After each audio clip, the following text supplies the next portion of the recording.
So today in cloud gaming news, we have some big ones to talk about as Xbox Game Streaming / xCloud has made a huge announcement for GTA 5 as well as other games and 50 titles getting touch control support. We'll have all the details on that. And finally, PS Now comes with one of their biggest months yet. As you can tell, things are really starting to heat up. If you're new to the channel, subscribe to always be up to date with cloud gaming news. Consider hitting that like button as well. So just like that, GTA 5 has made its way back onto Game Pass, but the thing that is really awesome here is that it's coming to xCloud as well on April 8th. And if you're thinking, how the heck is this big news? Well, GTA 5 is still one of the most popular games to this day. It's always on a top selling list, and the game came out back in 2013 and is also set to have a next gen port later this year, though there's no details on if being on Game Pass will get you those upgrades free if you own the new Xboxes,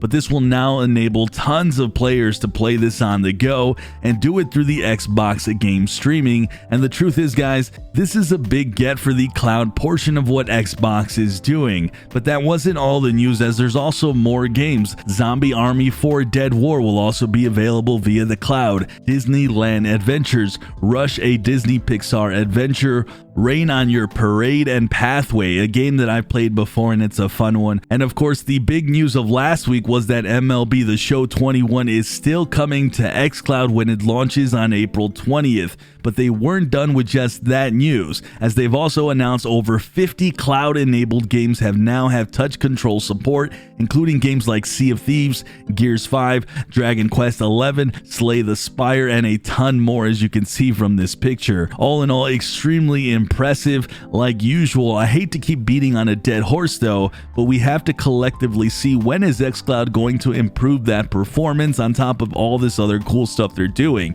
This includes the browser support, iOS, and just stable 1080p. Heck, I'd even settle for just stable 720p. But overall, you can't dismiss how awesome the value is you're getting with Xbox Game Pass, even if you're just using the cloud portion. It's all pretty insane. Good stuff. Stay tuned for more coverage here soon, as I should be covering some games on xCloud, and it should be a good one to watch and see. With that, it looks like PlayStation has said, all right, we're going to make PS Now, we're going to take it a bit more serious this year, and they went ahead and put some heavy hitters of their own. And while April has now officially become one of its biggest months, especially this year, with Marvel Avengers as the headline, followed by Borderlands 3 and The Long Dark. Obviously, Marvel Avengers has kind of sputtered a bit lately, but it just launched the new Hawkeye DLC that is free and should be available with PS Now, and I'm sure quite a few people have gotten back in. The game is still set to get years of support, but this is an excellent get for PS Now. Then we have Borderlands 3, a game that I've enjoyed a crap ton, absolutely worth checking out. And then of course The Long Dark, probably a game I've spent at least a dozen hours, if not a lot more than that, and this is a great single player survival game. It's tough though, and I do wonder if it's gotten any easier since. Either way, good stuff again for PS Now. You can tell they're starting to ramp this up a lot more, which is good news, and I'm curious to see what they have in store for May, and to see if they continue to keep raising that bar. With that, let me know your thoughts on today's cloud gaming news, with xCloud set to get GTA 5 and other big games, PS Now in their April lineup, and I'm curious if you guys will be playing these games when they launch on either PlayStation Now or xCloud. I love to hear what you guys have to say. I always read all your comments. Make sure you guys are subscribed to this channel to always be up to date with all of cloud gaming news. I'm Sunny, and as always, I'll see you in the clouds.